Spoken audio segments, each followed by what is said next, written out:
சிவாவின் சிரிக்க சிந்திக்க. அன்பு சொந்தங்களே, உங்களுடைய மனதில் கோபத்தையும் வெறுப்பையும் வைத்துக்கொண்டு உங்களுடைய வாழ்க்கையை வாழாதீர்கள் அன்பர்களே. ஏனென்றால் நீங்கள் வெறுக்கும் நபர்களை விட உங்களை நீங்களே அதிகம் காயப்படுத்திக் கொள்கிறீர்கள் அன்பர்களே.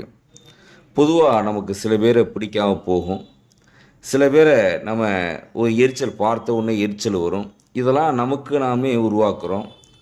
அல்லது குடும்பத்திலேயோ வெளியிலேயோ தொழிலையோ நம்ம என்ன செய்கிறோம், நம்ம எதிர்பார்க்காமல் இருக்கும் பொழுது நடக்காதது கோபம் வந்துடும்.